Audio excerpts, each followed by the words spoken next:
Кейбір судьялардың өз қызықшылықтарын көздеп, қылмыскерлердің ишин ордугуна көз жумуп, алардын жоопкерчилигин жеңилдетип, кылмыш аракеттерин бурмалаган учурлар кездешет. Айрым судьялар тарабынан чет өлкөлүк жарандардын кыймылсыз мүлк объектилерин тартып алууга багытталган чечимдер чыккан. Ички инвесторлор боюнча да ушундай чечимдер чыккан.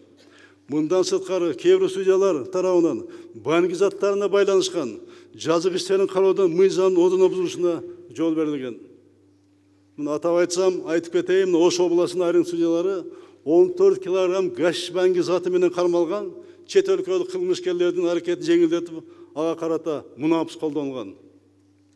Прокуратура сунушу боюнча бул өкүм жокко чыгарылып, азыр мына кылмышчы жанданып каралууда. Бүгүнкү күндө аталган жагдай боюнча судьяларга карата кылмышчы козголуп, тергөө жүрүп жатат. Мындан сырткары жакында эле ушундай кылмыш иштерин караган судьялыкка талапкерди сотторду тандоо кеңештен мына кайра кайтардык. Ал өз убагында 27 килограмм героин, 5 килограмм гаш банк заттары менен кармалып сотулган адамдын кылмышын бузуп, ал негизсиз кайра кароого айдаган. Эми мындайды кандай түшүнсө болот? Бул ушул героинди, гашишти, наркотикке каршы билесиздерби канча киши иштейт, канча структура иштейт? Бул дүйнө жүзүндөгү эң чоң көйгөй.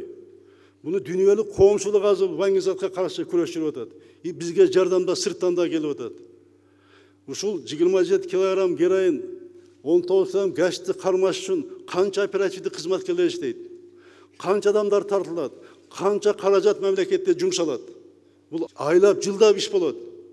Ошол оперативдик кызматкерлер түн уктабай буну кармагандан кийин 1 сааттын ичинде чыгарып койсоңор, ана кандай ишенич болот сот бийлигине?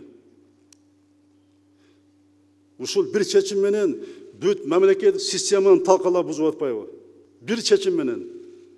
Бул банк зат менен байланышкан кылмыштар, бул абдан оор кылмыштар.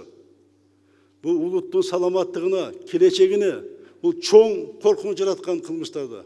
Анан ушундай кылмыштарды ушундай кылып атсаңар, анда ким ишенет?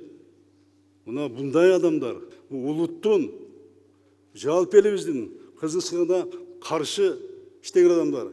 Ал сот эмес, ал кылмыскер, урматтуу агайын туугандар.